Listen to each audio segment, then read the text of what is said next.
देखिए आज की वीडियो में बात करेंगे अपन एमपी सुपर 100 एग्जाम के बारे में। काफ़ी टाइम से बच्चे वेट कर रहे थे, खासकर वो बच्चे जो अभी 10th पास किए हैं, आगे 11th में उन्होंने पीसीए में पीसीबी चूज़ किया है। तो ऑब्वियस सी बात है आपको जेईई नीट की प्रिपरेशन करनी होगी। एंड इनकी जो कोचिंग्स होती हैं वो काफ़ी ज़्यादा एक्सपेंसिव होती है। 2 ईयर्स की आपको प्रिपरेशन करनी होती है, साथ में आपको 11th और 12th भी पढ़ाई करनी होती है। बट अगर मैं आपसे कहूँ कि आपकी जेईई नीट की कोचिंग के साथ साथ आपकी जो 11th और 12th है वो भी फ्री में गवर्नमेंट आपको करवाएगी, पूरी प्रिपरेशन आपकी फ्री रहेगी, साथ में रहने को आपको हॉस्टल दिया जाएगा। तो ये सारी चीज़ें सिर्फ सुपर 100 एग्जाम के थ्रू हो सकती हैं। अगर आप इसका फॉर्म भरते हैं, जिसकी डेट मैं आपको आगे बताता हूँ आ गई है, आप इसको क्रैक करेंगे तो आपको इंदौर या भोपाल में एक सेंटर दिया जाएगा, वहीं पर सारी फैसिलिटी रहेंगी, वहीं पर आपकी प्रिपरेशन करवाई जाएगी। तो पूरी इन्फॉर्मेशन देता हूँ, नोटिस भी दिखाता हूँ, एंड तक बने रहिए। नए तो सब्सक्राइब जरूर से कर दीजिएगा, नोटिफिकेशन आइकन ऑन करके रखिएगा। ऐसे इन्फॉर्मेटिव वीडियोस में आपको आगे प्रोवाइड करता रहूंगा। अब देखिए, इस बार वैसे तो काफी देरी हो गई है सुपर 100 एग्जाम में, अभी तक इसके फॉर्म भर जाने चाहिए थे, पर इस बार काफी देरी हो गई है।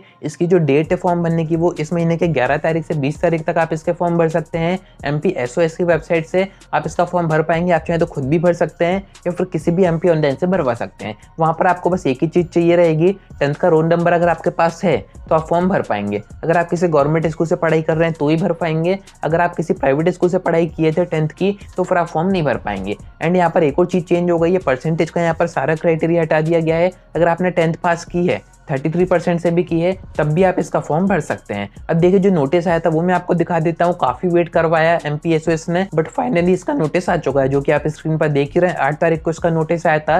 ये सभी गवर्नमेंट स्कूल के जो टीचर्स हैं, जो प्रिंसिपल है, उनको दिया गया था कि वहां पर बच्चों के बीच में इसकी इन्फॉर्मेशन दें, उनको बताएं कि सुपर 100 एग्जाम क्या होता है, क्या इसके बेनिफिट होते हैं, कैसा इसका एग्जाम आता है। देखिए, एग्जाम वगैरह की अभी डेट्स नहीं आई है, पर फॉर्म भरने की डेट आ गई है। एग्जाम की जैसी डेट आएगी वो मैं आपको आगे बता दूंगा। इस बार टाइम काफी कम आपको दिया गया है फॉर्म भरने का, तो जरूर से अगर आप 10th में हैं, गवर्नमेंट स्कूल से पढ़ाई की थी आपने, अभी आप 11th में आ गए होगे, वो मैं समझ रहा हूँ, त्रैमासिक परीक्षाओं की तैयारी कर रहे होगे, बट ये मौका आपको नहीं छोड़ना है। इस कारण से काफी शॉर्ट में हमने इसका एक कोर्स बना दिया था, उसमें हमने आपको सारे इंपॉर्टेंट टॉपिक्स कवर कर दिए थे। जो भी आपके जेईई के एग्जाम में, जो भी आपके नीट के एग्जाम में आएगा, सब कुछ इंपॉर्टेंट पॉइंट, की पॉइंट हमने उसमें आपको दे रखा था। तो देखिए, 11th की प्रिपरेशन आप अपनी जगह करते रहिए, क्योंकि सुपर 100 एग्जाम में यहाँ पर एक एग्जाम कम हो गया है, अब सिर्फ जेईई और नीट का ही एग्जाम होगा। यानी कि जो सीट 300 के करीब होती थी वो 150 के बीच में डिवाइड हो जाएंगी।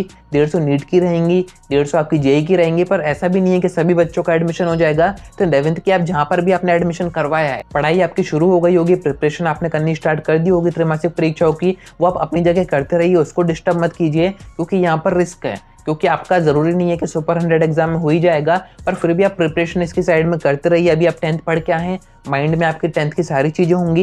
एंड रिवीजन को हमने आपको एडुस्टर टाइप के ऊपर जो कोर्स बनाया उसमें सारी चीजें दे रखी हैं, उसको आप सिर्फ एक बार देख के जाएंगे, पढ़ के जाएंगे, काफी अच्छा आपका एग्जाम जाएगा। तो उसको आप चेक कर सकते हैं। साथ में 11th में अगर आप हैं तो आपको परेशान नहीं होना है। अगर आपका इसमें हो जाता है सिलेक्शन या एग्जाम आप क्रैक करते हैं, तो इसमें आपको वहां पर शिफ्ट कर दिया जाएगा। 2 सेंटर मैंने आपको बताया, एक इंदौर में है, एक भोपाल है, दोनों के मैं आपको नाम बता दूंगा। वहां पर आपको शिफ्ट कर दिया जाएगा। 11th की प्रिपरेशन भी आपकी वहीं होगी, 12th की भी आपकी वहीं होगी। पूरे एमपी में आप जहां से भी हैं, इन्हीं 2 जगह आपको हॉस्टल दिया जाएगा, पूरी प्रिपरेशन करवाई जाएगी। किसी इंस्टीट्यूशन से इनका टाइप होता है, वहां पर आपकी जेईई और नीट की प्रिपरेशन होगी। तो ऐसे में आपको परेशान होना ही नहीं है। साथ में कुछ पॉकेट मनी या स्कॉलरशिप टाइप का भी आपको दिया जाता है, तो ऐसा आपको महसूस नहीं होगा कि गवर्नमेंट का काम है तो ऐसा ही है, कुछ भी हो रहा है। सारी चीज़ें अच्छी होती हैं, सभी अच्छी फैसिलिटी आपको दी जाती हैं। तो एमपीएसओएस की वेबसाइट से आप इसका फॉर्म भर दीजिएगा। अगर आप 10th हैं, गवर्नमेंट स्कूल से, तो मौका मत छोड़िएगा। बाकी 11th अगर आपकी है तो 2-3 महीने तो हो ही गए, उसकी भी प्रिपरेशन करते रहिए। बाकी और आगे जो अपडेट्स आएंगी, एग्जाम की डेट्स आएगी, सब कुछ मैं आपको बता दूंगा, एग्जाम पैटर्न समझा दूंगा। कनेक्टेड रहिएगा। आज की वीडियो में इतना ही। कोई डाउट आता है कमेंट करके पूछ सकते हैं, या फिर आप डायरेक्ट मुझसे इंस्टाग्राम पर डीएम करके बात भी कर सकते हैं।